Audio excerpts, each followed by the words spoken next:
बिस्मिल्लाहिर्रहमानिर्रहीम।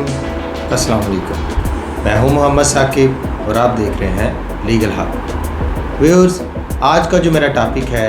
वो है कैंसिलेशन ऑफ बेल। बेल कैसे कैंसिल करवाई जा सकती है, पोस्ट अरेस्ट बेल हो या प्री अरेस्ट बेल हो, कौन सी अदालत बेल कैंसिल करने के इख्तियारात रखती है। CRPC का सेक्शन 497 का sub section 5 cancellation of bail को डील करता है। अगर मदई या कंप्लेनेंट को लगता है कि फ़ैसला ठीक से नहीं किया गया जो बेल ग्रांट की गई है मुलज़म को, अगर तो मामला लॉ से रेलिवेंट है, कोई ऐसा कोई कानूनी मामला है, कोई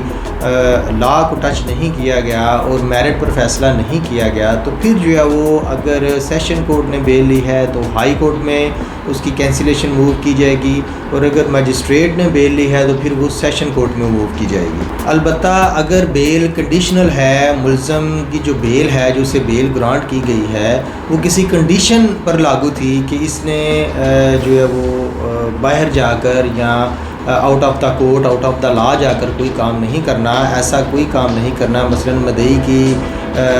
जो एविडेंस है उसको टैंपर नहीं करना या गवाहान से रब्ता नहीं करना, अगर तो वो इन कंडीशंस को फुलफ़िल नहीं करता और बाद अज़ा बेल या बाद अज़ा ज़मानत जो है वो मदई को थ्रेट करता है, एविडेंस को टैंपर करने की कोशिश करता है, तो फिर सेम कोर्ट में बेल दायर होगी। अगर मजिस्ट्रेट ने बेल ली है तो उसी कोर्ट में जो है वो कैंसिलेशन ऑफ बेल दायर की जाएगी। अगर सेशन ने जो है वो बेल ग्रांट की है तो फिर सेशन कोर्ट में बेल कैंसिलेशन ऑफ बेल की जो है वो एप्लीकेशन दी जाएगी। मोरओवर सुप्रीम कोर्ट की एक अथॉरिटी 2020 SCMR 1115 में भी तकरीबन 7 ग्राउंड्स ऐसी बयान की गई हैं जो कैंसिलेशन ऑफ बेल के लिए बहुत ज़रूरी हैं। नंबर 1, अगर आर्डर गैर कानूनी है, इंसाफ के मुनाफी है, एंड ऑफ जस्टिस को टच नहीं किया गया, हकायक के बरक्स है, तो विद एविडेंस आपने ये सब कुछ साबित करना है। नंबर 2, अगर मुल्ज़म प्री अरेस्ट बेल के बाद शामिल तफ्तीश नहीं होता या एविडेंस टैंपर करने की कोशिश करता है, इन्वेस्टिगेशन में मुदाखलत करता है, तो भी उसकी बेल कैंसिल करवाई जा सकती है। नंबर 3, अगर मुल्ज़म या मुल्ज़मान गवाहान या शहादत पर असरअंदाज होते हैं या उनको थ्रेट करते हैं या कोई भी एविडेंस रिगार्डिंग टू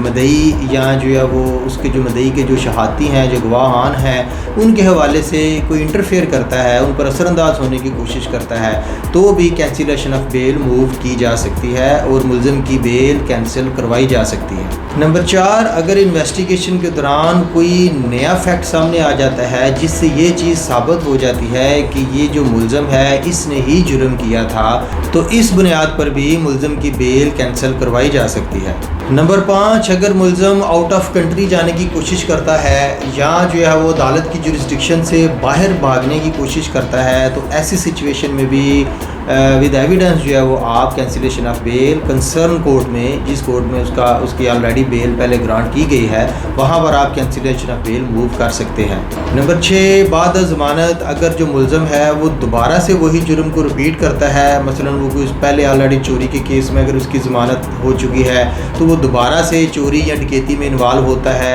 या ऐसा कदम उठाता है जो खिलाफ कानून है और अपनी आज़ादी या ज़मानत का गलत इस्तेमाल करता है, तो इस सूरत हाल में भी उसकी ज़मानत कैंसिल करवाई जा सकती है। नंबर 7, इसके अलावा अगर